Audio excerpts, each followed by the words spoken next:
So the Trump's address to the joint session of Congress happened yesterday. I might as well do the sort of thing. I know many people have been asking why is it not called State of the Union. I had the same question and I had to look it up. And I asked James, and basically State of Union address usually happens after sort of the first year. So this one is called address to the joint session of Congress, and then all Article the past 2, ones. Article 2 of the Constitution says two different things. It says the president can summon Congress, can adjourn Congress into action, and the president has the responsibility of, from time to time, giving Congress a report on the quote state of the nation. So we call it state of the nation only after a president's been in office for a while. He's only been in office for a little more than a month now, and so maybe a month and a half. What is it? I don't know. But since January 20th, and so we call this an address to a joint session of Congress, which the president can assemble and summon under the Constitution. Yeah, by the way, from time to time is one of my favorite phrases in the Constitution that is many times in many places. But yeah, that's sort of besides the point. So today we're gonna take a look at what Trump has said. He has said many things. I believe this was the longest sort of address to the joint session. Um, Marathon. yeah, I think it was like one and a half, I think 1 hour, 40 minutes, so 100 minutes. I think the second to that was only Bill Clinton. Now, when we go through all of it, I'm not sure if we will cover sort of every single point. There were a few good things that were said. There were a few sort of bad things, but sort of ordinary bad things that it's sort of like you can't really expect anything better, and a bunch of truly scary slash sort of disappointing, and more of a disappointing as in there is really no alternative right now in America to what's going on or to the growing statism. As I said, we'll go through some of the points, but welcome to the Daily Objective. Joining me today is James. And James, what do you just make of just generally the whole thing, the whole, let's say, vibe from the thing? I mean, you had the classic sort of like half of it was like people standing up and clapping, but that isn't really unique to Trump. That pretty much happens with every of these sessions. But Well, yeah, besides in my that. lifetime, the decorum in the House has declined, and from dramatically, and that is a sad commentary, but because insofar as you are a member of the government, you should respect the Constitution. You should respect American law and institutions and traditions to some extent. If you respect them, if you respect the republic that is America, and that respect is dramatically diminished on both sides. One of the things is clear, remember when Nancy Pelosi was Speaker of the House and Trump was president, the last time he had a State of the Union address, Nancy Pelosi, right behind him, tore up her copy of the State of the Union address for dramatic purposes. I think that is a petty, theatrical, whatever you think of Trump. It's petty, it's theatrical, it does the Democrats no good. It doesn't help the anti-Trump side when the other side acts so disrespectfully of the American institutions itself. We can't normalize Mr. Trump. Now, even if you think Mr. Trump is an authoritarian, you to react that way doesn't help your cause, in my view. It's an emotionalist reaction. But then again, that's the problem. We become less and less principled, less and less rational, less and less ideological, more and more anti-intellectual. People aren't listening and paying attention to one another. So there's really less and less debate. And that is a scary thing to me. Yeah, and sort of one member of, I believe, member of Congress has also been basically kicked out or asked to basically leave for disturbing. Now, I believe I think at least AOC was also boycotting Well, the that's one speech. thing. If you Yeah. don't show up, I can understand. Boycott quietly and not show up. I might not have shown up to a Trump speech, but the point though is that when you stand in the middle of the aisle and you raise your cane, like that congressman did, and yell to interrupt, it's like any speech. If I go to a university to hear a lecture, it's a very common event in America. People go to universities to hear lectures from intellectuals, presumably have something to say. By interrupting it, you're not helping your cause. Shutting down that, go write a counter response, right? Don't attend, right? Register your disapproval in other ways, seems to me. Yeah, there was Representative Al Green, who I believe is also the same representative who basically has been pushing for the impeachment of Trump. I think Oh, yeah. since inauguration or like very soon, It certainly like was a couple of weeks ago, at least, where he was calling for Trump to be impeached. Now, the Democrats, again, they've tried impeaching the president repeatedly. I mean, multiple times, and it obviously didn't work politically speaking for them because Trump just got, reelected. So I would suggest a different tactic when it comes to Trump criticism for the anti-Trump folks out there. yeah, now I don't want to spend too much time on this, but I do sort of Yeah. want to mention I don't have because I don't know how these sort of usually go and what is sort of I started watching my the parliamentary sessions of my own country, so I'm just learning how usually it goes, and every country is very different when it comes to this, and it's sort of really hard to judge from outside, and sort of if you don't know what is the actual sort of regulations on site. Now, whenever something like this happens, and now I'm not talking about this incident sort of in either way, but we had a sort of like a similar thing in Slovakia where there was a student who received some award and was given it to by president. Now, when he did that, he shook the hand of the minister of education, and he didn't shake the hand of minister of the president, and it was very sort of like you could see it. He pretty much, the president offered a hand and he said like, no, like, thank you. They took a photo and it became like a big thing. And now, everybody from the governmental side is saying this is disrespectful. This like dumb kid is like, disrespecting the office of president.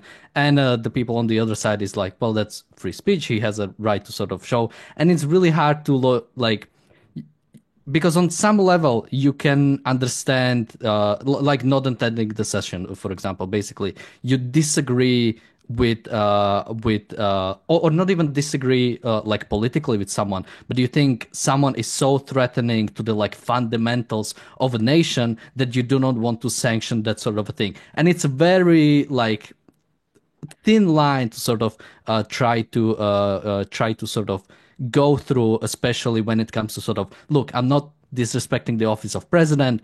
I'm disrespecting the person who is currently holding it. And those, despite what people say, those are two different things. It's really hard to sort of do actions that only target one thing, and it's especially harder when it's coming from someone like AOC. But Trump turned it into theater himself, didn't he? I mean, and pointing out the individuals or showing an executive action, or it's become a tradition now to have people sitting in the visitors gallery with the first lady by the invitation of the president or the first lady to make a symbolic point, and the president will refer to them. But in many cases, it's really an appeal to emotion.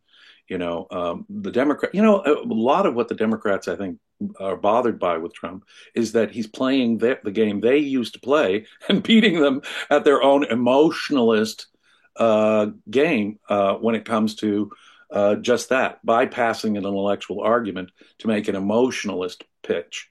And Trump is no friend of capitalism, and he is very much using a strong executive, which was the creation, in effect, of the administrative state and the New Deal, and the left, in effect, created the thing that we saw on display so powerfully last night: a powerful executive who relishes making policy decisions within that. So, for example, whatever you think of women in sports, what the hell is the government doing with Title IX at all? There shouldn't be a Title IX. But within that framework, I'm going to exclude transgender athletes, at colleges and high schools. I might agree with him. Well, why the hell do we have women's sports if we let biological men compete? I don't understand why we would have a category. But on the other hand, what is it the business of government to be doing that? And so the left has created this big, powerful government. Or take government spending with medical care. I mean, I don't like transgender surgery on children. I think it's wrong to, I mean, until a child is fully developed and we don't really know the psychology of all this, it would be hands off the kids would be my presumption walking into it. But it only becomes an issue because the government controls so much medical spending, and so the government has to take a stand on it. And there's Mr. Trump, and you say to yourself, "What doesn't you know?" I may agree with point X on athletics or point Y on healthcare and transgender surgery on kids, but the point is, why the hell is the government having to have a position on this? And this relates, I think, to a broader point when it comes to Trump's alleged opposition to big government. He's going to cut out the corruption, the waste, fraud, and the abuse. It's not the fat that needs to be cut from government. It's the bone and the muscle. It's what government is actually taking on and doing. Take the Department of Education as a classic example. It should be returned to the states, he says. But don't worry, we're going to stop transgender education and education. Well, wait a minute. If it should be returned to the states, and wait a minute, is it really that simple just to return? Shouldn't there be a separation of state and education altogether? Shouldn't there be a separation of the government and healthcare altogether? The government has become so controlling of so many things in our lives that Trump takes positions and happily embraces them like a Democrat would embrace taking a social position on these things, using the very arms of government bureaucracy that they created in doing so. So there's an inherent contradiction that undermines Trump's, even the part that might sound good to us. Let's cut government spending, let's cut regulation, let's cut taxes. And boy, in principle, I'm very much in favor of that. We have a huge he even called for balanced budget. I think he used the sort of the constitutional line from time to time where he said in the near future, but he called for a sort of balanced budget, which from the current budget that is sort of planned, I think that one has deficit of a few trillions so far. So I don't know yet how that is going Trump to be. Outspent in his first term, Trump 1.0, back from 2017 to 2020. When he was president, he outspent in his 4 years Obama in his 8 years. He added more spending and more deficit than Obama, the left-leaning president, had in 4 years than Obama had in 8. Yeah, and that was also really unfortunate because that was the perfect time for a balanced budget. We had like a record stock market returns. We had like a really great economy, sort of in the last few years of Obama and almost throughout all of presidency of Trump until the very end when COVID started. We had a great economy. Like that was the perfect time to do something. And I mean, before COVID broke out, too, he was outspending Obama. Yeah. Before the huge spending. Now, add the COVID spending, and now we've added $1 trillion or $2 trillion of spending since then, which now seem to be a permanent feature. I would remind people that it was Trump who funded the government lockdowns that he now so opposes. Trump made that all possible. Sure, there were lockdowns on the state level, but he paid for people to close businesses, not go to work, close schools. The federal government paid for that, and Trump was the one who subsidized that. And so that additional, and guess what? It wasn't limited to COVID. Here we are years later, and that increase in spending that COVID caused is now a permanent feature of the federal government. And now we have, what, a 36 plus trillion dollar debt. That, Trump declares an immigration crisis or an energy crisis. What the real crisis is? Spending and deficit spending. And that we cannot ignore what government is doing. What government is doing. It's not that it's waste, fraud, and abuse. That's, in fact, framing it that way undermines your position and almost dooms it in my mind. So what you're saying is that when the government does something like agriculture subsidies or small business subsidies or whatever other thing the government does, okay, it's a good thing. We just don't want there to be fraud and abuse in it. And I will include Medicare and Social Security. Now, I wouldn't cut off Social Security. I have a nuanced view on Social Security in terms of how we should get rid of it, privatize it, and phase it out, because you can't cut off people who are dependent on it and who paid into it their whole life.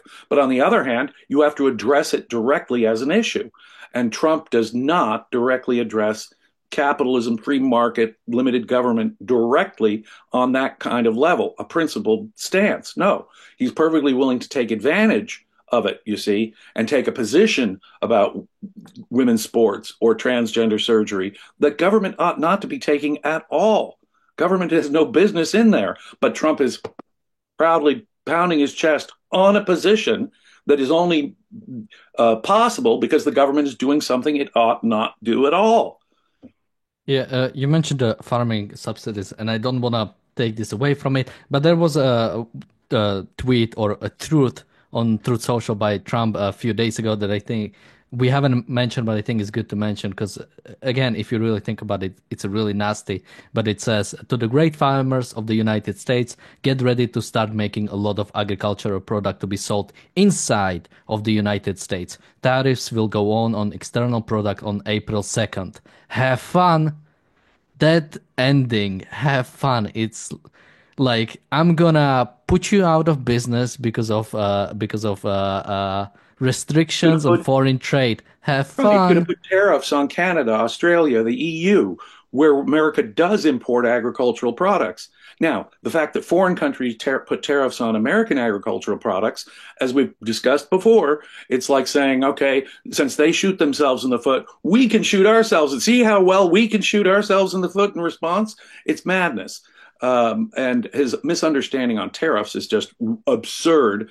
And tariffs on allies like that are worse than counterproductive. They are, no, it's not aggression, it's not warfare, it's not invasion, but it's like you're preparing for war. You're taking an aggressive stance against a government, against a country when you impose tariffs like that, in my view. And Trump is perfectly willing to be nationalistic in that way. It's like his position on flag burning or his position on, and the worst part of it is like when he compares himself. I mean, maybe he's Yeah, semi-joking. let's go to that in a bit. Just quickly before that, we have a super chat Okay. from Gail. Thank you so much, and a super chat from Bonnie. Thank you so much. Now, just quickly, someone says reciprocal tariffs are good. No, No, they are taxes on your own people. Again, the only sort of, and this is only the sort of pragmatic, mixed economy reason I think you could see for reciprocal tariffs is if somebody else puts tariffs on you, you put it, but to force a free trade agreement. Now that even that I'm sort of shady upon, but I think I could see the like in the mixed economy, I could see someone reasoning that. But again, this trade war was started by Trump. Like there were no like large tariffs on America from Canada or from Mexico. They already have a free trade agreement. What are you like getting out of this? Like there is no free trade deal that you are getting. Like there no, is already one. it is no threat to American national security to be importing lumber or aluminum from Canada or to let U.S. steel be purchased by a Japanese company. It is, or to be concerned about a trade deficit. The idea that America is buying more from Mexico than Mexicans are buying from America shows America's wealth. And I don't see anything wrong with that as such. It means that America actually is that rich and we have available to us all the products of the world. When you're saying tariff, what you're saying is the American consumer shouldn't have the option of having the cheapest, the best, having the highest standard of living. Americans should be precluded from being able to buy the cheapest or the best value product from the best provider in the world. And if you don't understand the economics of this, please read Henry Hazlitt's Economics in One Lesson. Tariffs are suicidal policy. As you say, the only possible justification for a tariff would be to say, no, you have to get rid of the tariff and so we can have some more free trade. But even that doesn't make sense because if they're hurting themselves like that, if they're hurting their own economy through tariffs, and that's all tariffs do. Tariffs are a tax. Trump cannot tax Canadians or Chinese people. All he can do is tax Americans, and any revenue he gets from them comes from an American who buys the foreign good anyway, despite the tariff. And so it's a tax on Americans. And like all taxes, it will hurt affordability for Americans. It's not going to help the perception of inflation being, in America, which was one of the issues that Americans had on their mind. It does not help that. It does quite the opposite. Right. And now that if there is a problem, insofar as it shuts down trade, of course, altogether, it's bad. Or at best, what it'll do is it'll make Americans have to spend higher prices on certain goods and have less money to spend on other things. So you're protecting one industry at the expense of all other industries, and in particular, the American consumer.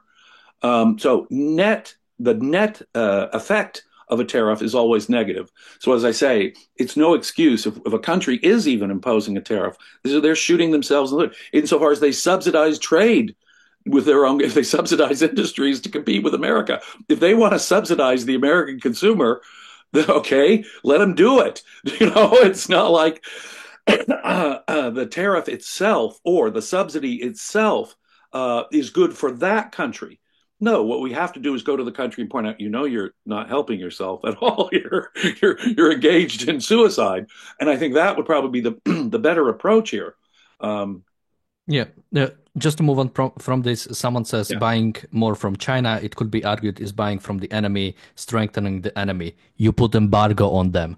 If we don't have diplomatic relations with China. We don't trade. We all trade with China simply by saying, if you're a company that wants to do business in China, you're doing it at your own risk. American embassies and consulates are going out. We're not going to protect you in any sense. We're not going to have deals of any kind with a dictatorship. We shouldn't have diplomatic relationships with dictatorships.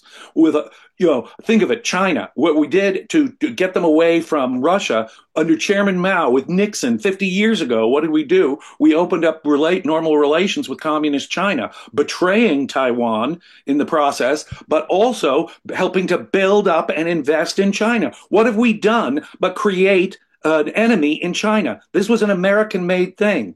And you don't, trade with China. But Mr. Trump, he respects Xi. He wants to deal with Xi. He wants to deal with every dictator on the planet.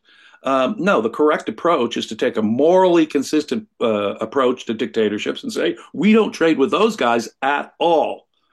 And that would be easy just simply by pulling diplomatic relations from them.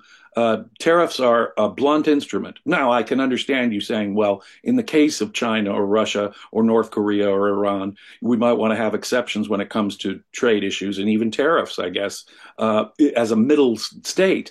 But it would only be justifiable as a step on the way of cutting off all trade, disentangling us from the complex trade and interdependency that we have with countries we ought not to be sanctioning, supporting, and materially propping up, which is what America does each and every time with its enemy. We create our own enemies.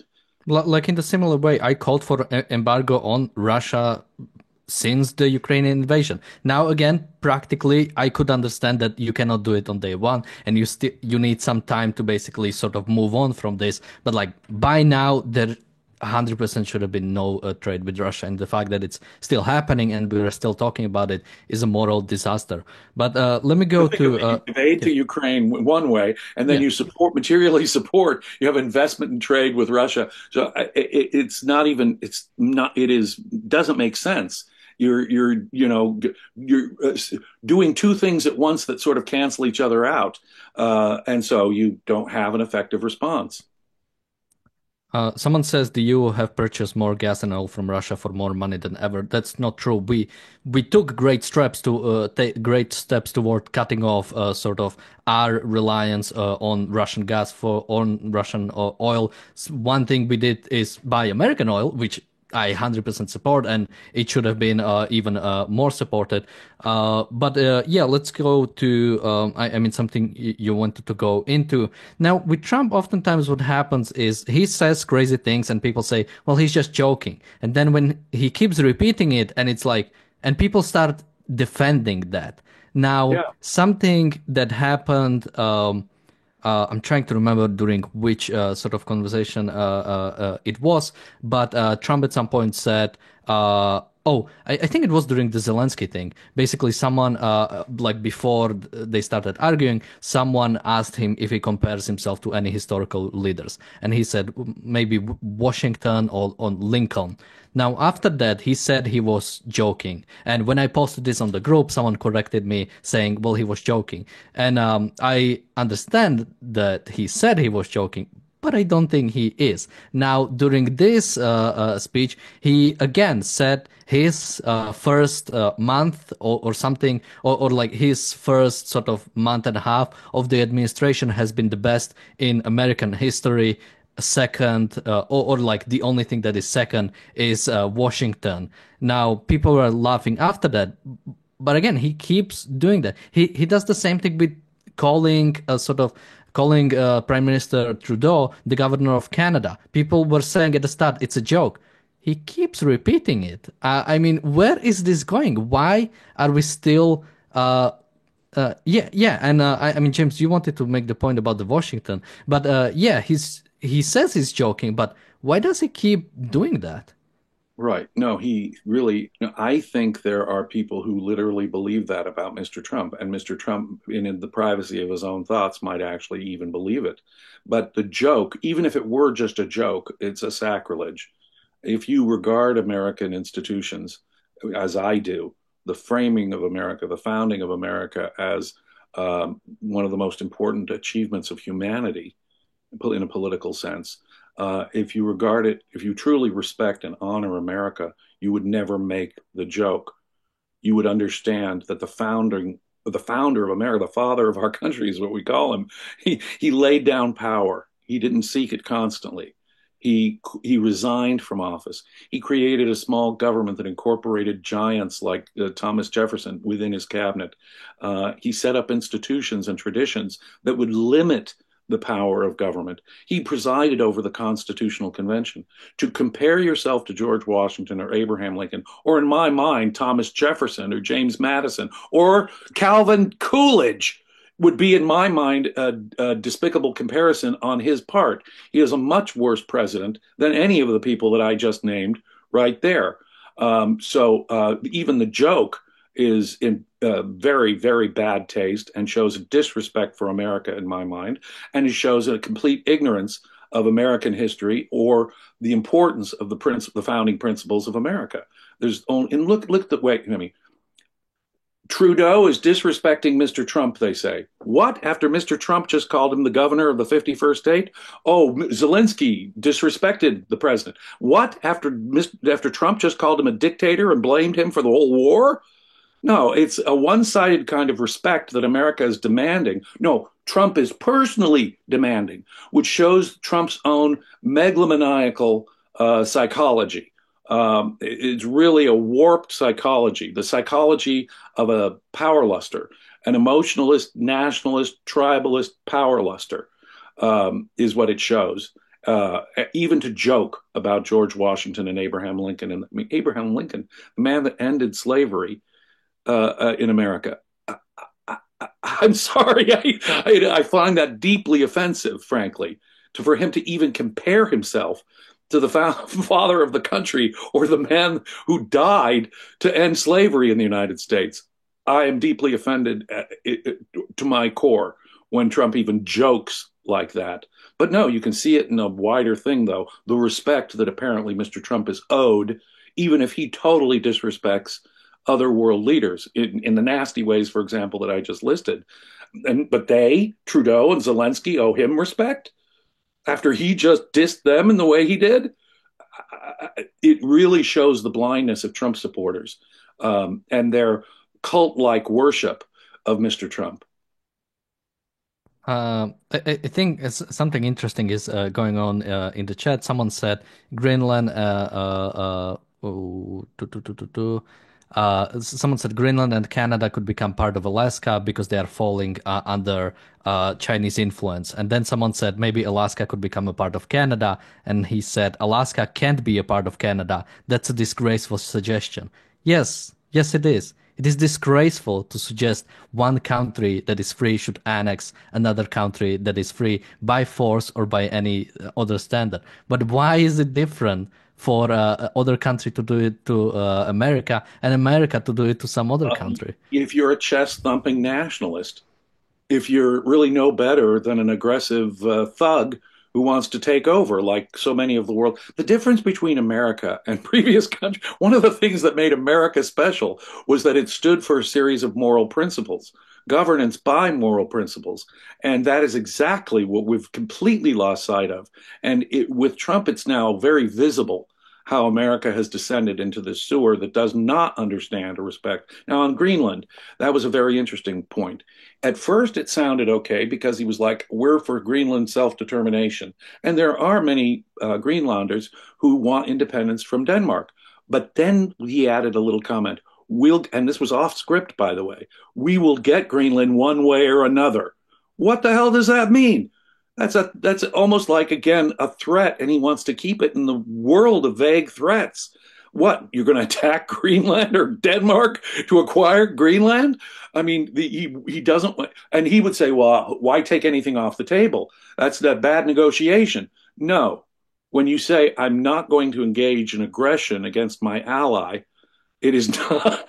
It is not taking something valid off the table. It is invalid to threaten aggressive force against your ally, the Kingdom of Denmark, or even the people of Greenland. I mean, Yeah, and like the really insane part about sort of the Greenland thing is we do have Greenland. There are American bases on Greenland. It's part of NATO. Like we all the strategic reasons you would want to sort of own Greenland or sort of are the military presence of NATO. We already have that.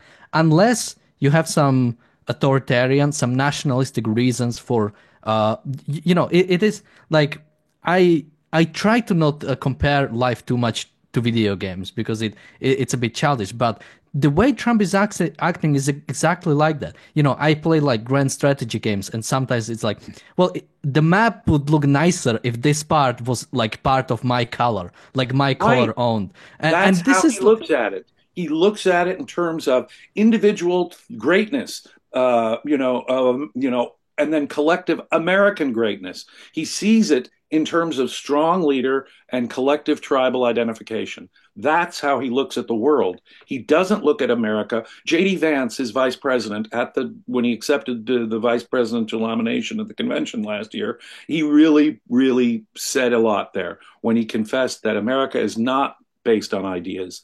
It's a particular people. It's a particular land. And when you look at it in that kind of tribal way, which is unfortunate because the glory of America was that America was founded not on a racial basis, a linguistic basis, and again, English is the national language, but it won't come to much of anything.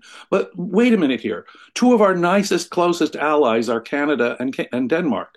Why would you pick a fight with the nice people of Canada and Denmark, as far as I'm concerned? They've been good allies of the United States. They're peaceful countries. They're comparatively rights respecting countries. They're NATO allies.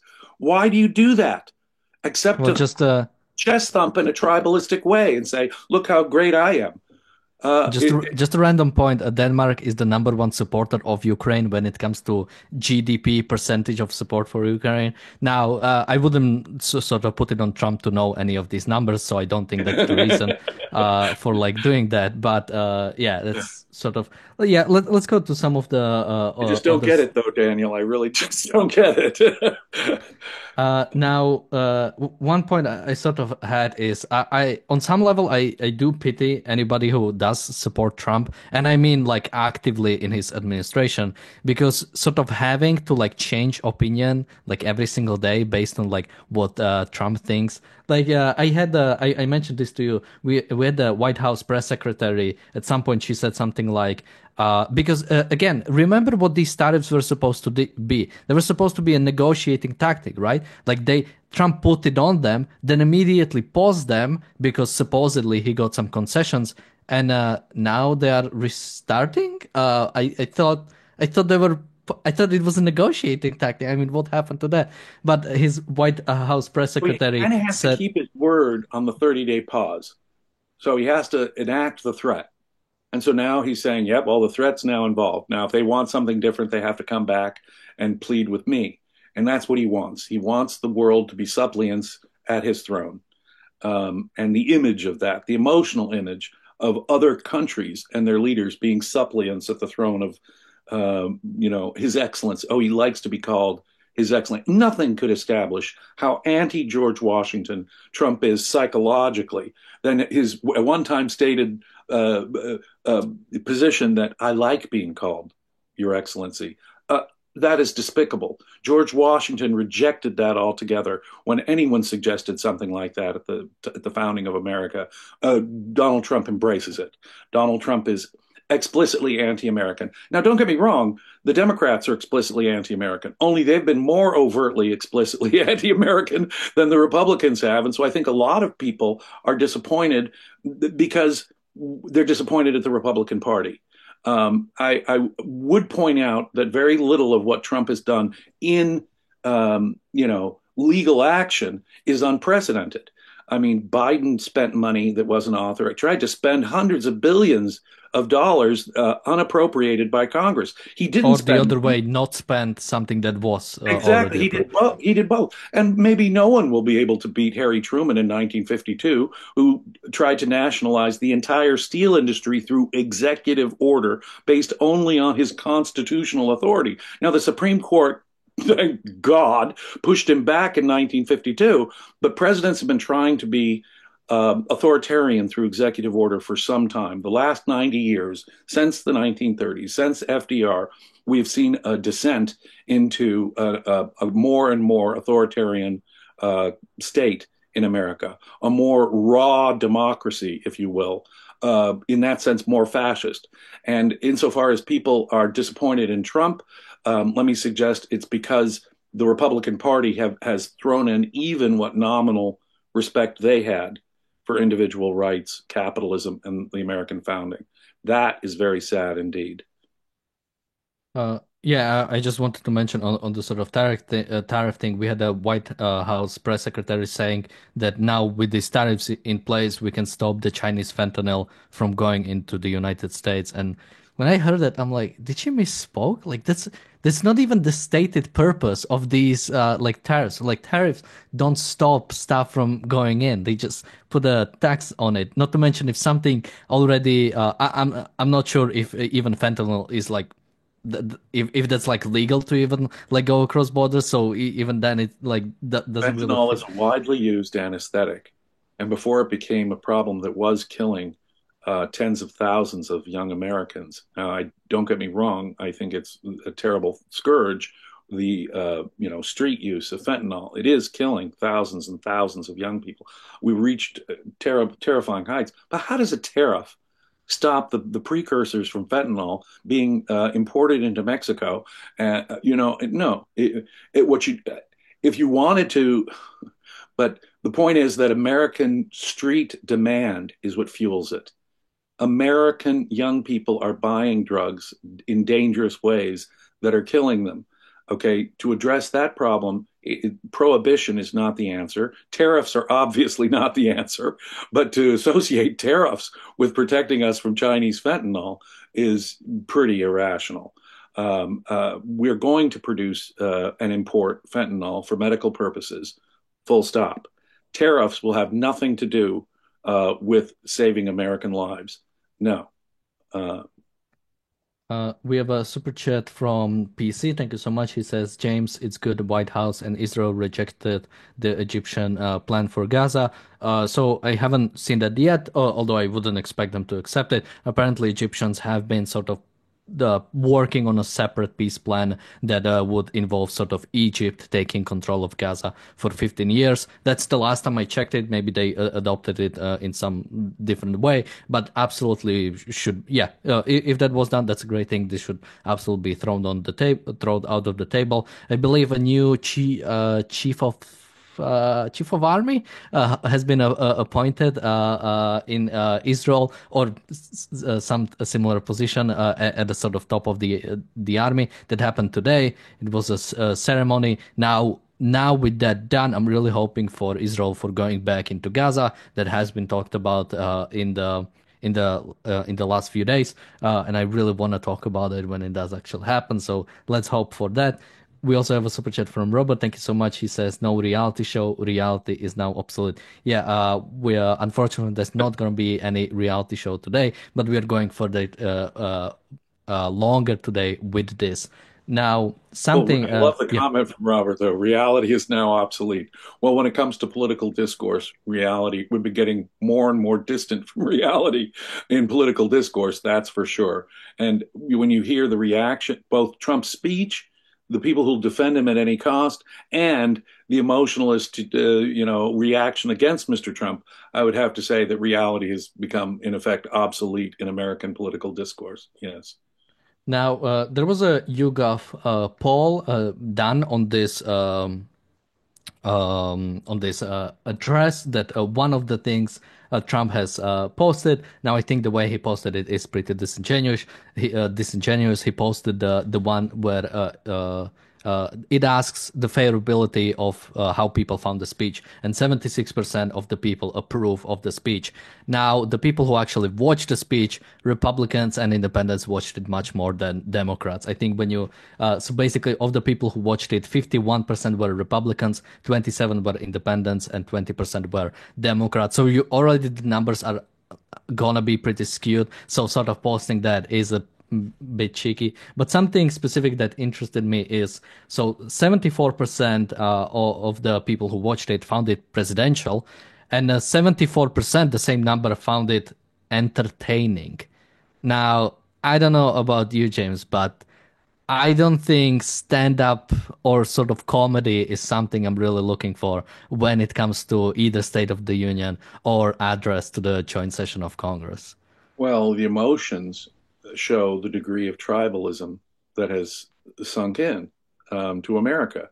They came in to see Trump, ha ha, get the better of his hecklers. Or they, even if you're one of the few people on the other side who even watched it, they were, let's see how, we can get back at Trump.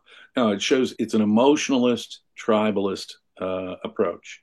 I would urge people to, for example, read, on tribalism, Ayn Rand's Global Balkanization, or, there's so many, but how about the nature of government? That's what we really are missing here. There's important business going on. So when you say entertaining, wait a minute, is it really just the emotional laugh on your opponent? Or is there substance that you want to get done? See, there are things that Trump said that I like. He wants tax cuts. He realizes that the deficit is huge. He, in theory, says that the bureaucratic state is out of control, all of which are true statements. But insofar as Trump is the vehicle advocating that and really won't get, insofar as he doesn't, let me put it this way, insofar as he doesn't live up to those promises, right, it will give that side a bad name. Just as Ayn Rand said, one of the very insightful things Ayn Rand said, 45 years now about Ronald Reagan, she said the real danger is people associate Reagan with capitalism, and insofar as Reagan will fail, he'll go down like another Herbert Hoover. Now, Herbert Hoover was no capitalist. He gave us New Deal light before the New Deal in response to the Depression, and people blamed capitalism for the Depression wrongly. And Ronald Reagan was able to accomplish very little when it came to cutting government. For example, he promised to eliminate the Department of Education and could not. The most Reagan could do was cut taxes, which, don't get me wrong, I'm in favor of. I hate the income tax. I hate taxes in general, and in particular the income tax. And it's a good thing insofar as you can cut taxes. So if Trump can get his previous tax cuts made permanent, if Trump can get tax on overtime, Social Security, and tips eliminated, I think those are all good things, and that will help affordability for ordinary Americans, I think. But And so I will take it, like I say, but it's like crumbs from the table. I'll take whatever crumbs fall off of Biden's table or Trump's table in my favor at this point, because neither side represents real Americanism or a principled defense of individual rights, which is what America really stands for, not democracy. Raw democracy is fascism. But as I say, Trump does not appreciate the ideas of America. As far as I'm concerned, Trump doesn't even know what a dictator is. So, Yeah, on the democracy, I actually want to bring up something later, but well, first we have a super chat from Jeff. Thank you so much. Something more recently that I've seen. Apparently, Trump has talked a little bit about Reagan, basically saying something like he disagreed with Reagan on trade, or I think he said like, I think Reagan was bad on trade. Reagan pursued policy of tariffs, largely similar. What do you mean? Like well, he did the things, very similar things that you are doing. But Reagan did use tariffs, by the way, but the point is that he didn't use them in the aggressive way that Trump is planning on using them. Trump wants more of it. Trump is not even nominally in favor of free trade. Trump is not using tariffs because it's for national security purposes directly. He'll say it's in part for now, but part of it is saving industry, saving jobs, making us rich. Tariffs don't make you rich. Reagan would never have said, I'm imposing a tariff because foreigners pay it and it helps our economy. No, what he would say is, I'm using it to coerce more free trade, or I'm using it for a specific national security purpose. The Republicans have thrown in the towel on even a nominal defense of the free market since the time of Reagan. And in the Democrat response, there was a Democrat response last night. One of the best lines from the Democrat who responded was, Reagan would be rolling in his grave at this point listening to Mr. Trump. And to a certain extent, I have to agree very much with that. And I like it for the following reason. Trump is less associated with, coming back to what Ayn Rand said, Trump is less associated with the free market than Reagan was. In fact, Trump's own supporters say it's neither right nor left, it's just common sense. If I can quote Fox News or the New York Post, that's how they perceive in their defense of Trump. He's transcended traditional politics, and no one associates tariffs with the free market. And so, in that sense, Trump is less of a danger to the perception of capitalism because it's much harder to perceive Trump. Even his own followers don't perceive him as being truly pro free market, but we're the unrealistic ones, we're the naive ones trying to advocate for a more capitalist system. Trump is using common sense when he embraces statist solutions rather than more capitalist or freedom oriented solutions. Yeah. someone says maybe the threat of tariffs will cause a reset and bring balance. There is no threat of tariffs. Tariffs are in place. American industry is already suffering from it, and Canadian, and all the nations that have imposed tariffs on them. American, like, my stocks are down insanely. Like, all the gain I got since like Trump got elected is gone. Like, it's all down. Like, if you look at the there is one really funny video where he was speaking on Fox, and while he was speaking, there was like a ticker for I think S&P 500, or no, I think it was Nasdaq, ticker for Nasdaq, and you could see the price going live during the speech. Like it wiped out billions of dollars in like half a minute basically. So these Yeah. things are happening. It's no longer a threat of tariffs. Tariffs are in place, and they are Tariffs are already bad for having the an effect. American economy. Tariffs are bad for the American consumer. Tariffs are bad. And they put us in a position of hostility, even with our allies. And when that happens, we're really risking a trade war. We're risking the breakup of the goodwill that keeps civilized nations together and trading. Trade is key to peace. Trade is key to world prosperity. World poverty and world hunger in my lifetime has declined rapidly. And I'm going to use the word that the Trumpists hate the most: globalism.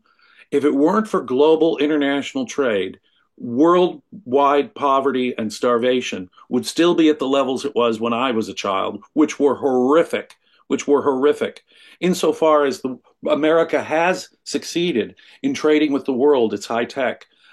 trading with the world, the things that America does because we still have a comparatively free market in, we would not have the advantages we have in international trade or be able to take advantage of them without international trade.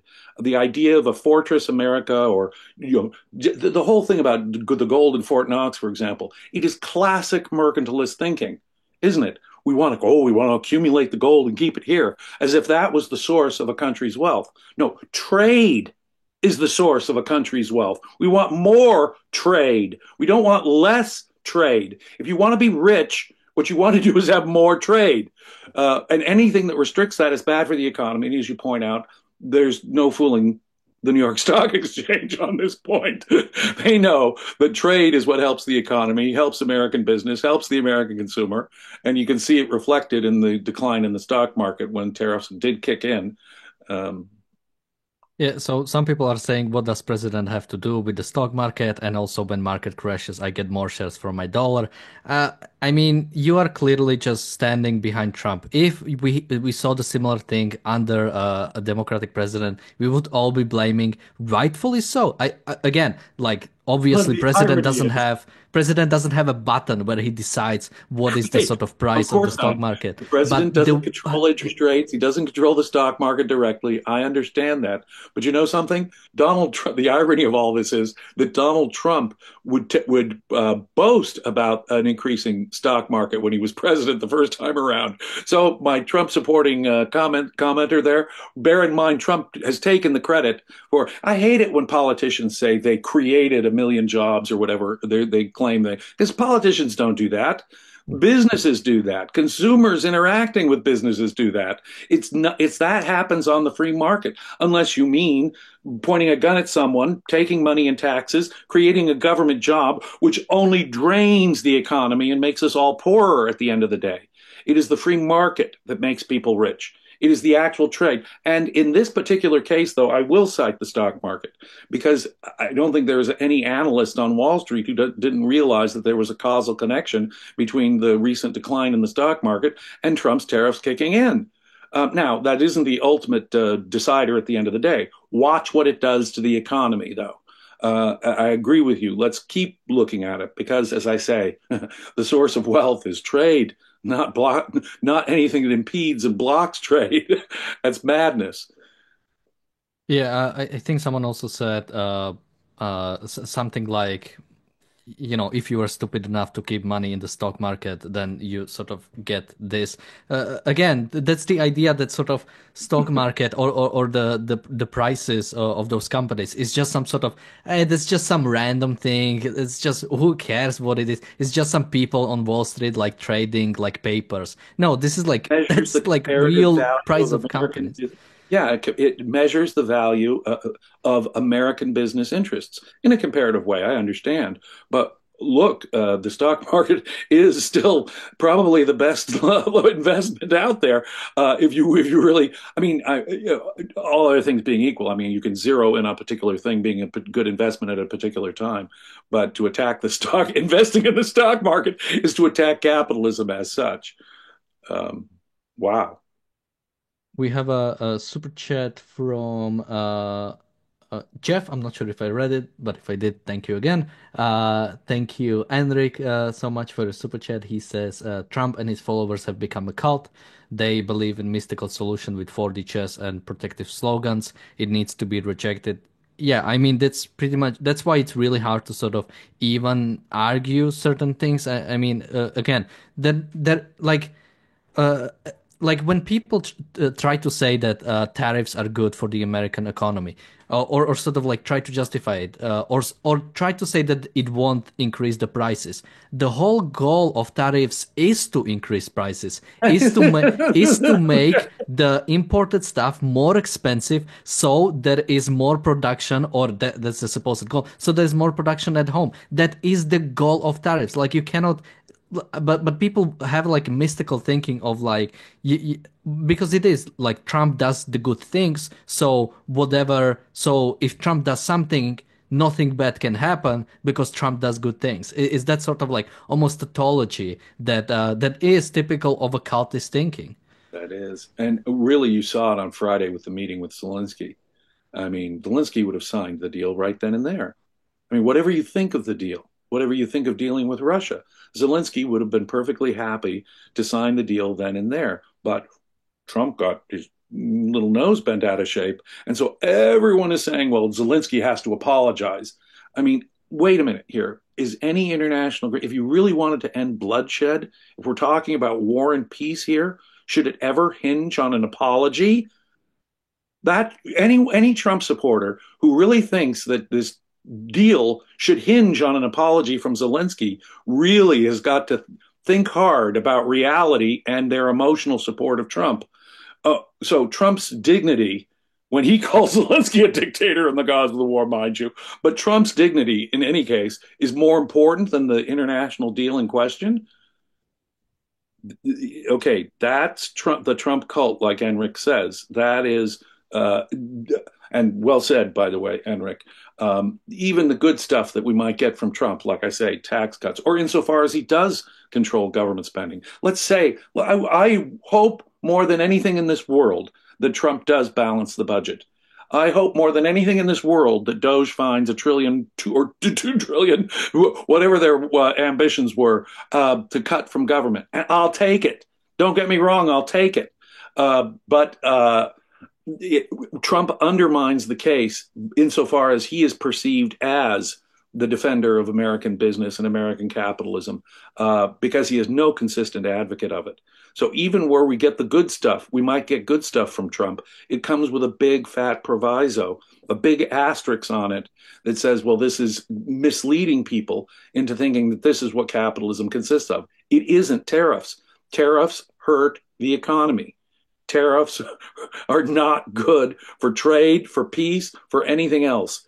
Really, as a tool, even if there are contexts, as you say, where in a particular context, okay, we're going to use tariffs, but the idea of using it with your allies and your trading partners is suicidal, Yeah, utterly even suicidal. even when I say good context to use it, I only mean like if some politician makes that case in a mixed economy, I can see where he's coming from. I still think it's wrong and it shouldn't happen, but sort of it's sort of similar the thing to when people say, during a recession, the Fed should like lower interest rates. There should be no Fed, there should be no central bank like driving up interest rates. But when someone suggested, I can like understand where they're coming from. It is coming from a flawed perspective essentially, but I can at least sort of like see the reasoning in sort of like the mixed economy. It's like an unfortunate state of mixed economy.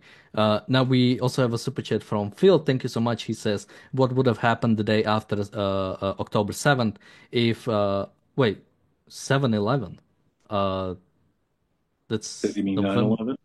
9/11? No, Or does he mean yeah, 10/7? I, Does he mean I don't 9/11? know if you mean Which I would ghastly terrorist yeah. attack are you referring to? Yeah, I Yeah. think he means October 7th. That makes more sense. I don't think it Okay. makes that much sense to sort of talk about 9/11 with Zelensky. But if it was Zelensky instead of Netanyahu, I mean, that is a question. I don't think, in a similar way, I don't think he would be able to do much more than Netanyahu because of Biden basically holding off a lot of the stuff. Now, the question is, now that Trump is in office, Zelensky hasn't really done anything aggressive when it comes to Gaza. So there is a question if you had someone who was more willing to actually recognize what needs to be done, there is a question there, but I think it's a much those are much different position. I think Zelensky, when it comes to being the I think he's the right kind of person to be at the role as a sort of defender against Russia. I think, and in some ways, if we cannot get anything better, I think Netanyahu and his, I think, slimy kind of politics is the sort of thing that needs to, or that is right now in Israel. Now, I think we need much more action in Israel. Now, the question is, it was never the question of are they capable materially to do something. It was almost always the question of are they willing to do something morally. Now, even if you had a more willing prime minister and Israel, the fact is the people of Israel themselves are not fully committed to defeating Palestinians and defeating Hamas. So even if you have, like, you can have Churchill as your head of state, but if your people have surrendered to the Nazis or have surrendered or do not have the will to fight, there is nothing you can really do. So that they go hand in hand. You need both. So you both need the Ukrainian president willing to stand up to Russian and Ukrainian spirit of the Ukrainian people to be willing to continue fighting against Russia. Exactly right. Exactly right. I mean, I think Zelensky is willing to cut a deal, and I think he is, quote, a realist. But you don't, Mr. Trump, for God's sake, at least name Putin the dictator and the aggressor. It was Putin who came in slaughtering Ukrainian civilians, attacking them aggressively twice. That is what we have to fight. That's the principle. And Mr. Trump cannot, for his sake of his own well-being, there's no way Trump could articulate that. Trump is now fully on the J.D. Vance, Tucker Carlson side of pro-Russian, in my view, position on this. We need to humiliate Zelensky. We need to, even if it means sanctioning an aggressive dictator. Now think about that. As I say, you're probably deep in the weeds of Trump cultism and leader worship if you're defending Mr. Trump on that level and saying, well, yes, in order to get any kind of deal here, we need an apology from Zelensky. Well, there's not even a moral principle there to, discuss. You've cashed in morality at that point. It's all just, and like I say, wouldn't it be nice to hear Trump once call Xi or Putin or the North Korean dictator Kim a dictator, an immoral thing? Can Trump look at the international order from a moralistic, a moral way? No, he can't, no matter how horrific it is. No matter what the horror, the dictatorship, no matter how awful North Korea is, no matter how the Uyghurs are getting slaughtered in China. I like Xi. Xi's a strong guy. I respect Xi. I get along. We're buddies. Let's do a round of golf, Mr. Xi, Mr. Kim. Really, really. Or Putin invades Ukraine. Oh no, Zelensky is the one who's to blame for it. No, see, morality is not, it's not morality versus reality, okay? It's morality attuned to reality. The only way to evaluate any situation, it's built into it, evaluate. We have to look at it in terms of America's values and in a principled way. Otherwise, it's just emotionalist tribalism, is I guess the best way of describing. The most you could say is that it's emotionalist tribalism. And that's how I have to look at Trump's foreign policy.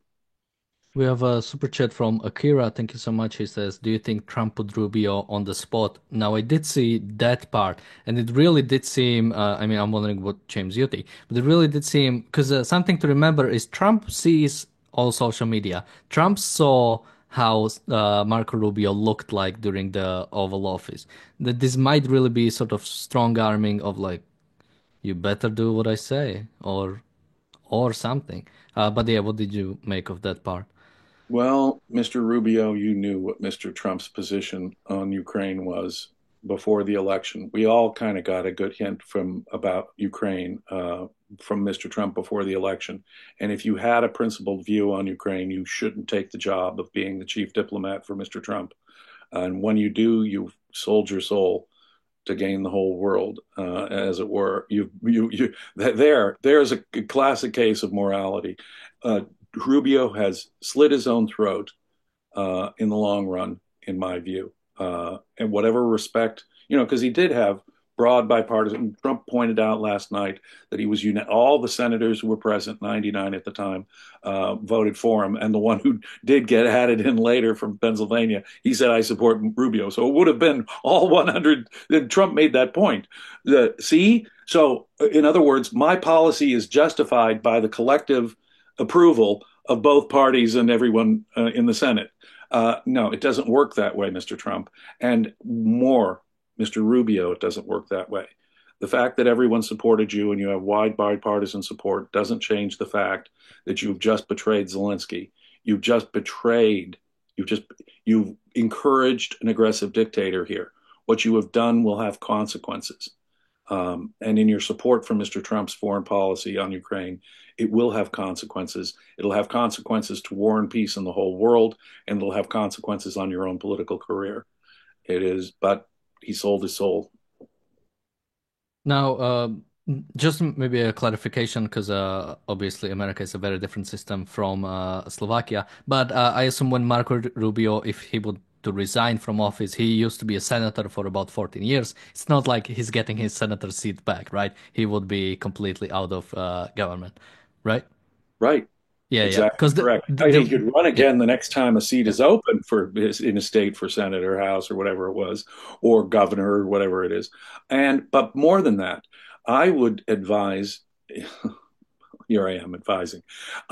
If there was any hope for America, I would say distance yourself from Trump to set yourself up for a non-Trump challenge within the Republican Party. I would tell the Democrats to rethink their what's called identity politics, the tribalist, racist policies that the Democrats have followed for nearly my entire life. I would say it's time to rethink that as the American people are growing cold on that, and maybe you want to take a principled stand in favor of colorblind law, for example. But what are the odds that a Democrat's going to hear me on that, or what are the odds that a Rubio or a Republican is going to hear me on achieving independence from what are obviously big mistakes on the part of both parties? It's I, when you started saying that, I thought you were going in a different direction because we were talking about the next Democratic presidential nominee. And when you started saying identity politics, I thought you were going to say, "Oh, you just need to put in old white guy, and we can win this. Just no women, no people of color, and we can do this." But It that's really doesn't matter what their race or gender is. I don't care. I want someone to have a principle. I want someone to understand a little bit what America is really all about: individual rights, individual freedom, the free market, limited government. And I want them to be consistent about it. I don't want them to use it as a mere slogan. But when you have the left using endorsing racist policies and coming out nakedly for censorship, and when you have the right cashing in on the free market and saying capitalism is unrealistic, and we've now transcended left and right, and we're just common sense and advocating tariffs and all this other stuff. No, what's left of America when the right no longer defends capitalism and the left no longer defends free speech? um, Yeah, someone in the chat says, I would love a Nikki Haley victory in 2028. Well, something I'm worried about, something we've, as objectives, have been talking about, has basically, can we make the Republic survive long enough until there is sort of a better thing? And my question right now is, can we have the Republican Party survive long enough to have sort of a return to, recently I've been called a neocon, and you as well, I think, on the yesterday's episode. And in some way, I think Marco Rubio still represents that sort of a bit older neocon, I guess, wing of the Republican Party. And, when I look at what's happening here, it's like, Jesus, give me neocons. I mean, like, and that's really bad. And this is what we always do. It's always, hey, you know what? Obama wasn't as bad, right? It's always like after these like really terrible candidates go away, when the next one comes, you start sort of being, gleeful, or you start being like sad about, the things we had, and that's what's really scary is the fact that with every single presidency, we sort of miss the previous authoritarian sort of presidency. when you said mention the Israeli population, you really put your finger on the key issue here.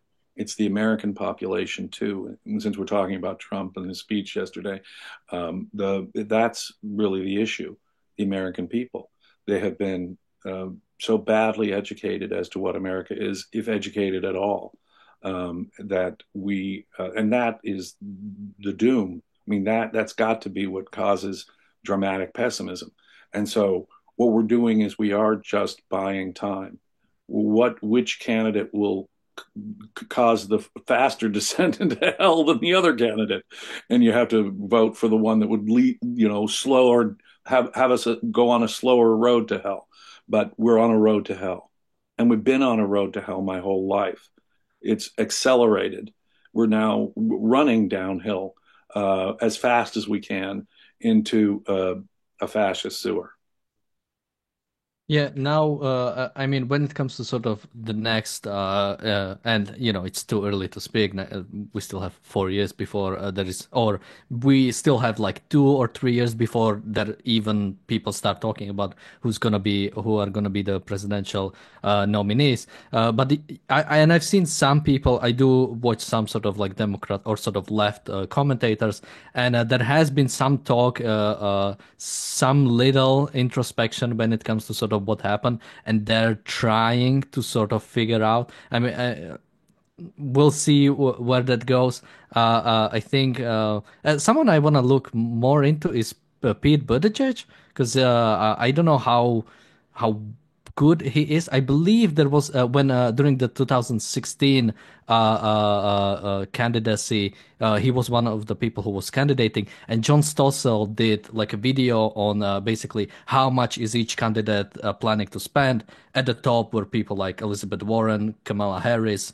I think then it was Donald Trump, or maybe that was 2020. It would be sorry, because there was when Biden, and I think Pete Buttigieg was someone that was a bit low. Now again, obviously, if we are getting any Democrat, it's not gonna be like anything good. The sort of the only thing we can hope for is the least bad. But yeah, that's on Democrats to decide. When it comes to Republicans, I would really Democrats, hate to see JD Vance yeah, actually oh getting it. God, That I think in a way, he's that's more dangerous than Trump. He's slick. He's articulate. He's smart enough to cause really bad damage because his ideas are truly, he's more ideological than Trump.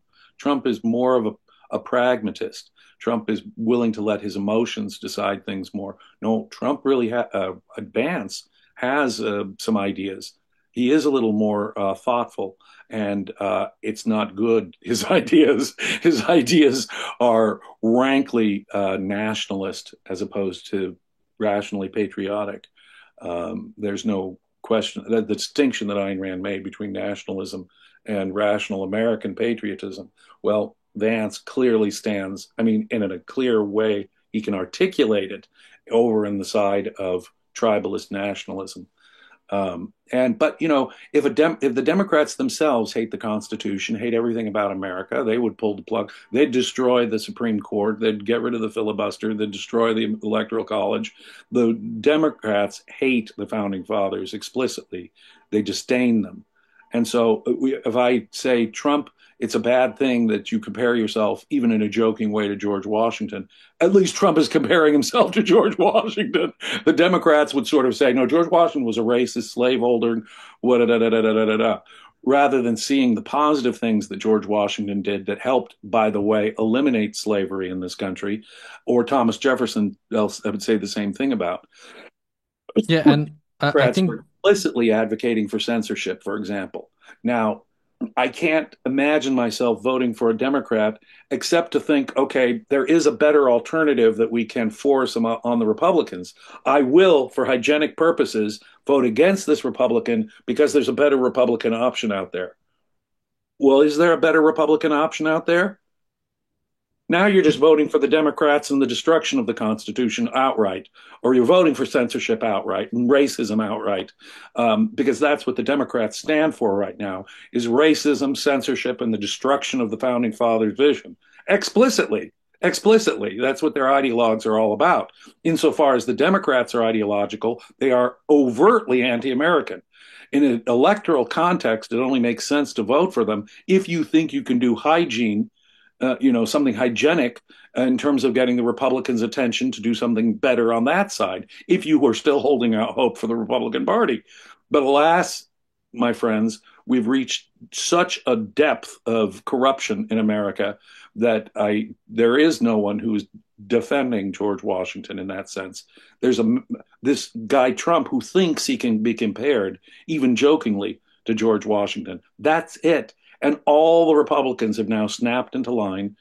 the Republican Party, if the Republican Party was a mess before this, if the Republican Party was giving us these weak-kneed, semi-socialists, we now have a real live embrace statism kind of Republican Party. And so, as far as I'm concerned, it's very, very, very bad. And we have to think in terms of emergency triage in a hospital. What can buy us the most time in the short run or intermediate term? And that's the way I'm looking at it now. Yeah. I don't And think you can look at this elections in that same kind of, well, let's clean up this party or clean up that party. Both parties have descended so far into the irrational.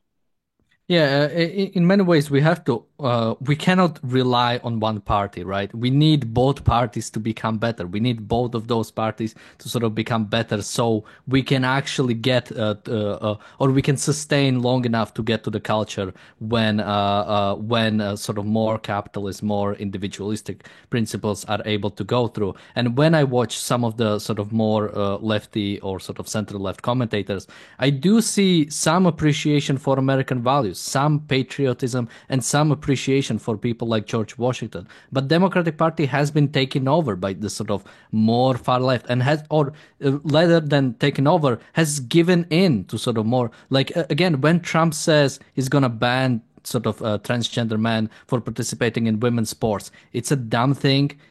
Like that's not the purpose of government, but you don't advocate against it. It's a very like, it's like again, it's like a suicide thing to sort of argue against. Now, and I think that's the biggest problem of Democrats, that they simply defend positions that are just, even for common Americans, are just not, or even Yeah. common Democrat. Like I don't think even many Democrats are like happy about like trans women sort of participating in like women's sports. That's like easy thing to sort of support. Yet The because polls of this reflect that. more extreme sort of parts of the progressive movement, they control almost the party when it comes to the narrative, and that is what's pushing down. So if we can get rid of Trumpism in the Republican side and get rid of the sort of the far leftism in the Democratic Party. Again, that's not going to solve American issues, but at least the debate will become a much sort of reasonable, or at least slightly better. Uh, Yeah. There's but nothing again, good. that yeah. I mean, there's really nothing good on the horizon in terms of something better, realistically speaking. The polls reflect exactly what you're saying.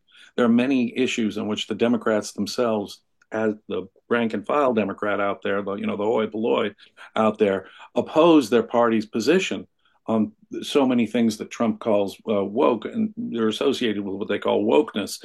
The transgender issue, the DEI issue, things like that. And Trump can say woke is dead last night. I mean, he made a huge point last night. Woke is dead as he gets rid of these policies. But the Democrats are wedded to their intellectual superiority as they see it. And so, and even if it means running a policy, holding firm to policies that even their own rank and file members disagree with, they're doing it. And sad, maybe even sadder, Republicans in their support of Trump are cashing in whatever principles Republicans once stood for. That's what's so tragic about it all around. Yeah. Now, I guess we didn't mention explicitly some of the good, so I'll just run through some of the list I have. Now, this is only things that Trump mentioned. Again, I'm not gonna fact check on every single thing because he makes stuff up. But at least some of these, I think, is in has some sort of basis. So he basically got rid of EV mandates, which I think is true on Very some good. level. Let's Uh, give him yeah. three cheers for eliminating the EV mandate. There was something actually good. See, that's the kind of stuff, like I say, it's crumbs off a table because he's a statist ultimately. But insofar as it's something good, pro-capitalist, pro-freedom that Trump is giving us, that is a great example. The EV mandate was horrible, and there we have a clear example of what we know wouldn't have been the case with the Democrat, with Kamala Harris. She would have doubled down on things like environmental regulations, the attack on fossil fuels, and certainly have embraced, if not accelerated, the EV mandate. He also mentioned ending environmental regulations. He brought his thing again for every new regulation, 10 are going to be eliminated. Now, the question is, I believe during his first presidency, he didn't actually cut regulation, he just slowed the growth of it. So the question is if it's going to be sort of similar thing right now. But again, I guess better than nothing, but we should demand a bit more. Some Uh, regulations yeah. went up under Trump's first term, some went down. So you can say, well, in some ways we got fewer regulations than we otherwise would have. Is that the and so when he makes a big statement like that, and one of the problems with his statement last night is that he gave himself way too much credit for doing that in his first term.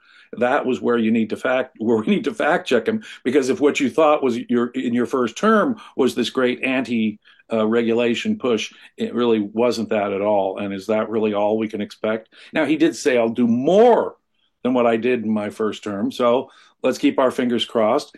It is, at least in that direction, better.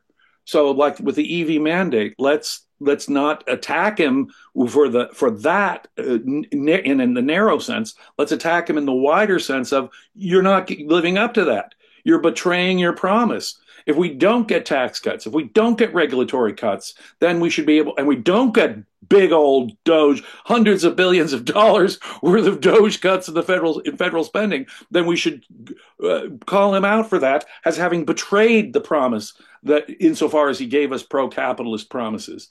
That's what we need to do. There is no principled defender of capitalism on the American scene today. So what we have to do is hold them to at least to his particular promises on specific things like regulations. Yeah. He also mentioned that he wants to balance budget. He said in the near future. Now, again, what is your confidence to that? Already with this budget, I think it's again few more trillions when it comes to the deficit. Trump didn't manage to balance the budget when the economy was doing really well in the last days or in the last few years of Obama, and then pretty much throughout Trump's presidency until the end. Now, right now, the stuff is pretty bad. There is a possible recession coming. Um, and the tariffs are not going to help. Something he Yeah, tariffs also, are definitely not going to help.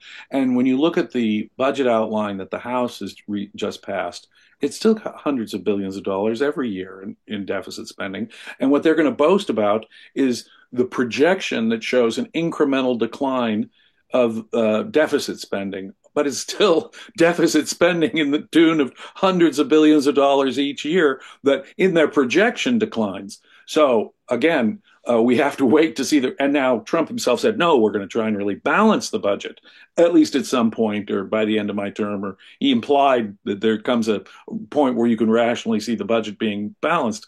But so far, we haven't seen that either from the Republican House of Representatives or any proposal from Mr. Trump. So again, the big words don't help. They hurt capitalism because he's saying, here I am, the defender of capitalism, and he ain't going to deliver. So, but what we, the advocates of capitalism, have to do is say, see, he's not capitalist at all. He's still regulating us. We haven't had any major regulatory relief. We haven't had any major spending relief. And so long as they talk about it in terms of cutting waste, fraud, and abuse, they're not going to have significant cuts. They undermine the whole case. No, we have to cut substance. We have to cut whole departments. And the one department he says he's going to cut, Republicans have always said they were going to cut, Department of Education. Is it really an anti-statist position? No. He gives us a different statist configuration and then says, insofar as it should be the states, it's still public education. Now, he wants school choice, but how do you do that? I mean, as an intermediate term of getting rid of, see, that's why we need a principled position, a separation of education and state altogether. We advocate school choice as an intermediate step to getting rid of public education. We want to get rid of all these. Oh, Mr. Trump, your enemies are the coming from these universities, right? Mr. Trump, for your own political sake, end federal subsidies to universities. End this federal support for because that's where your left wing enemies are really getting fueled and fired up from. Well, at least have practical, selfish common sense to at least that degree to say there has to be a separation of higher education and the federal government altogether. Uh, but you need to have a clear, principled, anti-statist position on these things, and don't expect that from Mr. Trump. Yeah, and you also have to explain it to the American people what you're gonna do. Now, on this sort of a little segment, since I'm not American, it's sort of bad for me to call for rising taxes. But you have to remember, even when it comes to deficit spending or taking on more debt, that's taxes on the American people. That's money that will have to be paid out at some point in some way, probably in more taxes. So now. I would say that about my own country, Slovakia, because we also have a problem with debt. If there is a real goal to pay off debt, I wouldn't mind raising taxes. If it's truly sort of a goal, let's try to really work on sort of getting rid of debt so we can really work on it. Because again, if I, it doesn't really matter if the money is borrowed and in the future it's gonna be have to be paid back in taxes, or if we're gonna like increase taxes now and pay it off. If there is like a clear plan and you explain it to the American people, I think there can be stuff done. Even when it comes to that's my biggest problem with Trump is the fact that he doesn't explain anything he does. Everything is sort of viewed as in enemies, that basically anybody who opposes Trump in what he's doing is an enemy to the state. And yeah, that he doesn't have a real plan. Again, Bill Clinton managed to cut employees by an insane amount. And he explained it to the American people. He started with similarly, he started with executive orders, and then he put an actual bill through. And over I think like 5, 6, or 7 years, there was a large amount of like saving when it comes to money, and a lot of federal employees were fired. To be fair, he wasn't that way when he got elected. Although he was elected as a triangulating moderate, the word he used was triangulate. Triangulating moderate, the real budget discipline did not come in until the Republicans Yeah, sure. in midterms, and Newt Gingrich, the new Speaker of the House, sort of compelled him. But notice what Clinton did, though. He signed welfare reform. He said the era of big government is over. From a Democrat, he said the era of big government, and he ended up balancing the budget as you point out. Now, of course, he came in doing it in part by executive order, but though he had a Congress that was willing to follow up that executive order and other executive orders with budgetary statutes saying, no, we're going to cut the spending. We're actually going to reduce the spending. We're going to reform our welfare system. We're going to remove certain government employees. But I don't expect that even the Clinton-esque world, because it's not so much Clinton as it's the Republican Congress. This Republican Congress, I don't think, will live up even to Newt Gingrich's Republican Congress of the 1990s. So just to finish up, because we went for a much longer than usually, just to finish up with sort of last thing. At some point, Trump talked about unelected bureaucrats, which I found funny because that's almost like redundant. Every bureaucrat is by default unelected. That's what bureaucrats are. If they are elected, we call them politicians or elected members. But Is statism better if it's done by elected people? I mean, I don't get it. and that's No, I yeah. understand now. Unaccountable is the way I would look at it. Who do you answer to? If there are government bureaucracies that aren't unanswerable, they have no one to report to, I think that's a bad thing. They're out of control, independent with their power, and they can define their own jurisdiction. And what we need is here the Supreme Court has helped out getting rid of Chevron and so forth, so making those bureaucracies more accountable to other parts of our government. That's a good thing. But it's the entire administrative state that needs to be taken on. It's all of these alphabet agencies. As a government doing things it ought not to do. Now, if in principle he wants to reduce the size of government, and then I'm all in favor of it. But please articulate, Mr. Trump, the areas that need to be gotten rid of. And I didn't hear that. I didn't hear him say, okay, we're going to get rid of farm subsidies. We're going to get rid of business subsidies. We're going to get rid of the Securities and Exchange Commission. No, no, no. We can't do that. We have to continue with insider trading laws. We have to continue with antitrust laws. Okay, well, if you're not willing to really deregulate, see, there's the test on regulation as well. You'd have to defend the free market.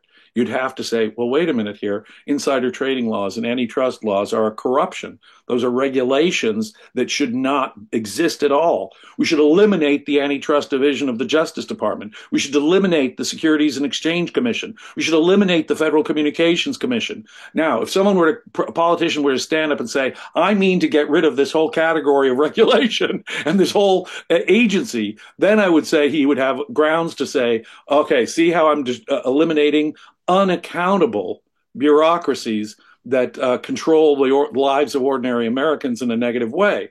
But no, we don't even get that from Mr. Trump. I mean, I would be out campaigning every day for a politician who would say something that half that good, but it's not on the American political landscape right now.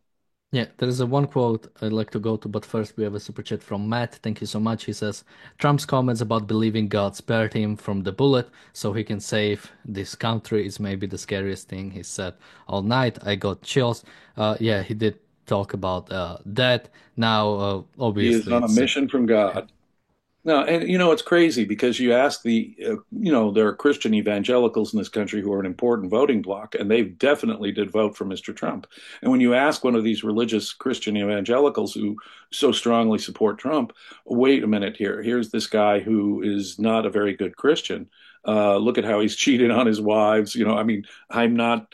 I don't think sex lives should really have much to do with it. I really don't care who you sleep with as a politician. But the point is, if you point the Christian hypocrisy out to Mr. Trump, the evangelicals will come back with, well, no one's perfect. We're all sinners. And so, of course, he's a flawed vehicle. But look, he must be divinely appointed. Now, get the horrors of that. He then pointed, my wife, when I were watching the speech last night, Holly pointed out to me, oh, so the guy who died, you pointed out.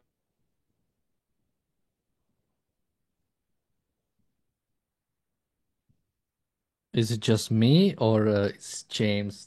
Are we still on? Can Yeah, I think it looks like we're still on, and maybe we have lost James for a little bit. So let's see if he can come back. Until then, I can mention a few more things I wanted to, because the last quote I say I want to go back to. Yeah, so everybody's saying James is frozen, so hopefully we can get him back. But just quickly, so Trump has also said he wants to make America affordable again. Now the question is again, are we going to achieve that with tariffs? He kept mentioning the price of eggs. He also constantly mentioned Biden. He also, at some point, he talked about lowering the interest rates and also, or lowering the mortgages and also lowering inflation, which those two things usually go separate ways. Usually one goes down and the other one goes up. And those things are not even in the direct purview of government. So the question is, basically how would even that happen. Now the real question is if we can get James back, otherwise I'll have to, well, let me just sort of start with the last thing I want to say and then we'll wrap up and see if James can come in.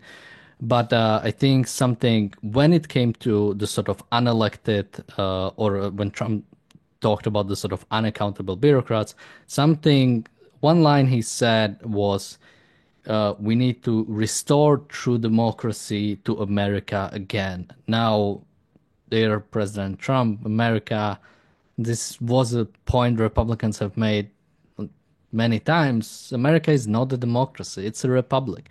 And one specific nature of a republic, or specifically as when it comes to independent executive, is that we elect president and then he appoints his cabinet.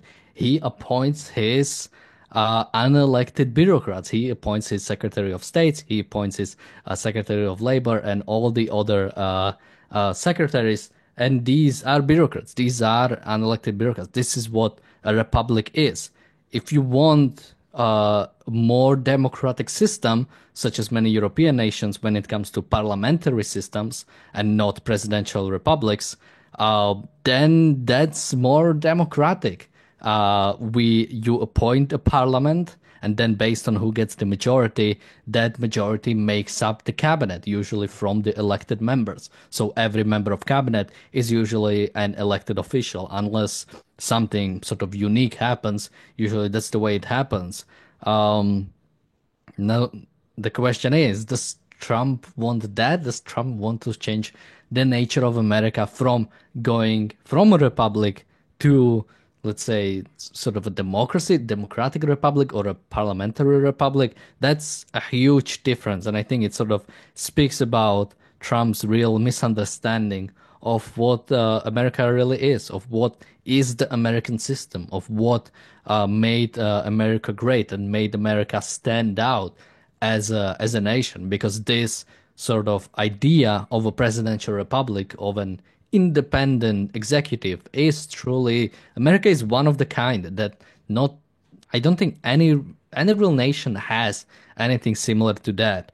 And to sort of talk about that as if that's the problem with America, I think it speaks more broadly about sort of Trump's misunderstanding. So I don't see anything from James, so maybe his internet got shut down, but we went long enough, and I think this was only the last point I wanted to make. With that, thank you everybody for joining this. This address to Trump's address was almost as long as Trump's address, so I believe people got the most out of it. We will be back tomorrow with and so yeah, James is saying he lost internet, so I think he won't be able to join. But let's thank James for joining me today on this long episode, and we will be back tomorrow with another episode of the Daily Objective and the reality show. Until then, thank you again for watching, and bye bye.